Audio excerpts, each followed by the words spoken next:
Assalamualaikum warahmatullahi wabarakatuh. Kami dari kelompok 2 akan menjelaskan tentang bab 1. Tujuan instruksional ada 4. Yang pertama, memahami pengertian perkembangan peserta didik dan arti penting mempelajari untuk calon pendidik.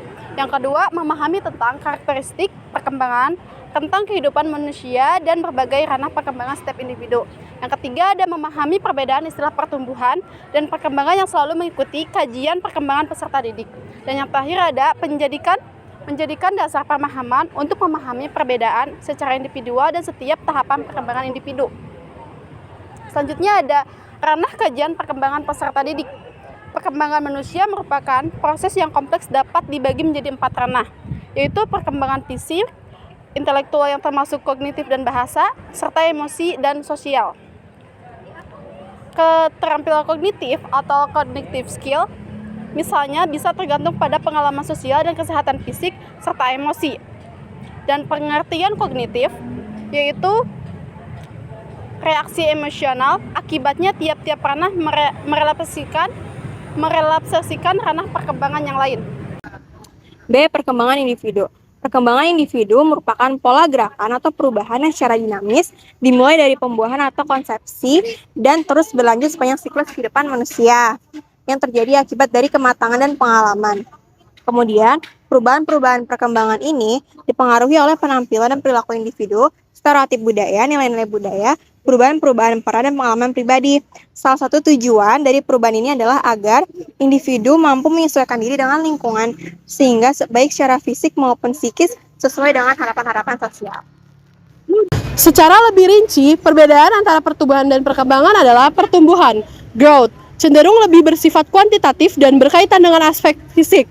Contoh ukuran berat dan tinggi badan. B. Perkembangan development, cenderung lebih bersifat kualitatif, berkaitan dengan pematangan fungsi organ individu. C.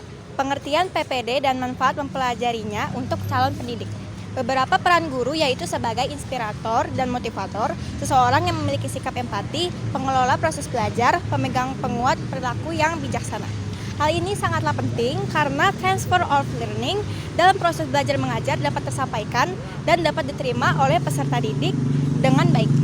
Manfaat mempelajari perkembangan peserta didik dapat dirasakan pendidik dan peserta didik, yaitu bagi pendidik memberikan gambaran tentang perkembangan manusia sepanjang tentang kehidupan, memberikan gambaran tentang bagaimana proses pembelajaran. Lalu bagi peserta didik memiliki pengetahuan tentang konsep-konsep perkembangan peserta didik dan mampu menerapkan pengetahuan. Faktor-faktor yang mempengaruhi perkembangan individu. Perkembangan individu dipengaruhi oleh beberapa faktor, seperti faktor bawaan atau juga disebut sebagai faktor keturunan, dan faktor lingkungan atau faktor psikososial. Kedua faktor ini berbeda-beda antar individu, yang satu dengan yang lain, sehingga menyebabkan perbedaan yang disebut dengan istilah individual differences. Untuk lebih jelas ya, faktor-faktor yang dapat mempengaruhi perkembangan individu adalah sebagai berikut. A. Faktor internal. Faktor internal bisa terdiri dari kondisi fisik, yaitu melalui gizi atau asupan makanan, cacat atau penyakit. Bisa melalui radiasi, penyakit genetik, dan emosi dari sang ibu. Dan yang kedua adalah melalui kondisi psikis. Eksternal, yang pertama yaitu lingkungan fisik. Kondisi keamanan, cuaca, geografis, sanitasi, dan rumah memengaruhi individu.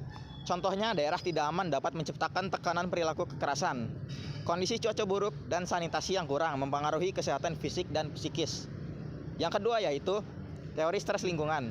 Menurut teori stres lingkungan, Sarwono 1992, dua elemen dasar menyebabkan perilaku manusia terhadap lingkungannya. Stresor, yaitu kebisingan, suhu udara, dan kepadatan. Dan stres sebagai ketegangan jiwa akibat hubungan antara stresor dan reaksi individu. Yang ketiga yaitu lingkungan non-fisik, melibatkan keluarga, pendidikan, masyarakat. Faktor psikososial termasuk stimulasi, motivasi pola asuh, dan kasih sayang orang tua. Stimulasi terarah mendukung perkembangan motivasi sejak dini, mempengaruhi kemampuan belajar, serta pola asuh dan kasih sayang membentuk sikap perilaku individu. Gaya pengasuhan orang tua seperti otoriter atau permisif berdampak pada perkembangan individu. Sekian dan terima kasih. Wassalamualaikum warahmatullahi wabarakatuh.